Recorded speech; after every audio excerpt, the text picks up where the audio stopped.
ada 30 pemain diaspora yang bisa dilirik timnas Indonesia U17 untuk Piala Dunia. Tenaga ahli Menpora bidang potensi pemuda dan diaspora Hamdan Hamidan telah mendata 30 pemain keturunan yang sesuai dengan kriteria usia timnas Indonesia U17 untuk Piala Dunia U17 2023. Hamdan mengatakan dari 30 pemain diaspora itu sekitar 10 diantaranya masih mempunyai paspor Indonesia, sehingga tidak perlu lagi dinaturalisasi jika dibutuhkan timnas Indonesia U17 di Piala Dunia U17 2023. Hamdan mengungkapkan pelatih timnas Indonesia U17 Bima Sakti terbuka dengan kemungkinan memakai pemain keturunan buat Piala Dunia U17 2023. Hamdan menyebut satu nama diaspora menjanjikan yang telah disodorkannya kepada Bima Sakti. Dia adalah Wilber Lisko di Halim Jardim.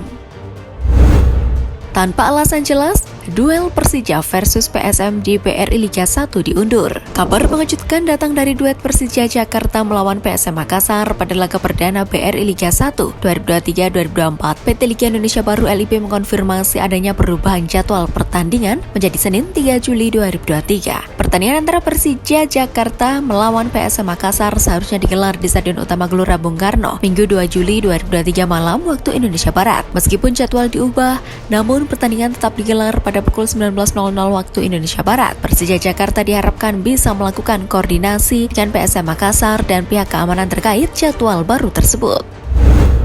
Momen Wilber Halim cetak gol bakal ke gawang klub pertama Lionel Messi. Pemain keturunan Indonesia, Wilber Halim kembali menunjukkan kemampuan memukaunya. Wilber Halim yang saat ini tengah menimba ilmu di Akademi Sao Paulo FC, baru saja mencetak gol indah saat klubnya beruji coba melawan Newell's Old Boys U17 yang merupakan klub pertama seorang maestro sepak bola Lionel Messi. Hal itu diketahui dari video yang diunggah staf tenaga ahli Kemenpora Hamdan Hamidan. Terlihat Wilber Halim mencetak sebuah gol bakal yang indah setelah meneruskan tendangan bebas yang dilepaskan oleh rekan setimnya dari sisi kiri.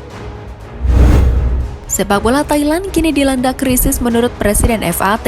Sepak bola Thailand diklaim tengah terperosok dalam krisis yang belum pernah dialami sebelumnya. Presiden Asosiasi Sepak Bola Thailand FAT, Somyot Phumpanmong, mengungkap penyebab krisis itu. Sepak bola Thailand tengah mengalami masalah serius jelang musim 2023-2024 bergulir. Hak siar Liga Thailand anjlok lebih dari 20 kali lipat. Sebelumnya hak siar Liga Thailand dipatok harga 1,2 miliar baht atau 504 miliar rupiah. Kini hak siar Liga Thailand hanya bernilai 50 juta baht atau 21 miliar rupiah saja. Penyelenggara Liga Thailand pun sedang mempertimbangkan rencana-rencana klub untuk mengoperasikan turnamen sendiri. Hal itu dapat meminimalisir biaya dan menghindari resiko putus di tengah jalan. Sepak bola Thailand diharapkan bisa segera membaik dalam waktu dekat.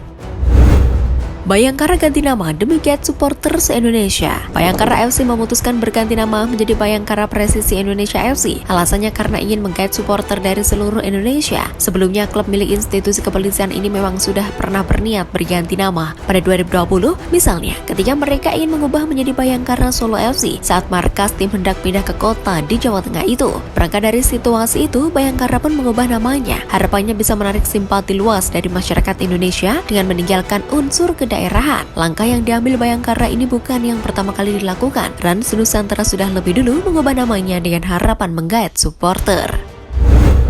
Persita Tangerang optimis finish 5 besar di Liga 1 2023-2024. Pelatih Persita Tangerang Luis Edmundo Duran optimis bisa finish di posisi 5 besar pada Liga 1 2023-2024. Sebab menurut Luis Edmundo, skuadnya saat ini mumpuni dengan kombinasi pemain senior, muda, dan asing. Seperti yang diketahui, Persita memiliki target harus finish 5 besar di musim yang baru. Target tersebut diberikan langsung oleh Presiden Persita, Ahmad Ruli Zulfikar. Bila dilihat tim berjulukan Pendekar Cisadane itu bisa dibilang menjajaki peningkatan tiap musimnya. Setelah promosi ke Liga 1 pada 2020, Persita terus menaiki klasmen. Timnas wanita Indonesia menang lawan tim pria dari Sumatera Selatan. Tak ada kata santai untuk timnas wanita Indonesia yang tengah dipersiapkan untuk Piala AFF Wanita U19 2023. 30 pemain yang dipanggil untuk melakukan pemusatan latihan terus digembleng dengan berbagai macam program. Harapannya, Seva Imut dan rekan-rekan bisa meraih hasil maksimal dalam turnamen yang bakal digelar di Palembang itu. Salah satu cara untuk merasakan atmosfer turnamen sejak awal adalah dengan menggelar pertandingan uji coba. Terbaru, tim besutan Rudy Eka Priyambada meraih hasil positif saat menjalani 2 laga uji coba di Stadion Atletik Palembang, Kamis 29 Juni 2023 malam waktu Indonesia Barat. Timnas wanita Indonesia berhasil mengalahkan 2 tim pria asal Sumatera Selatan. Laga pertama melawan Farmel Hatta dimenangi dengan skor 1-0. Laga kedua melawan Pusri dimenangi dengan skor 2-1. Saini Patinama mengangguk setuju soal kemungkinan bermain di Indonesia.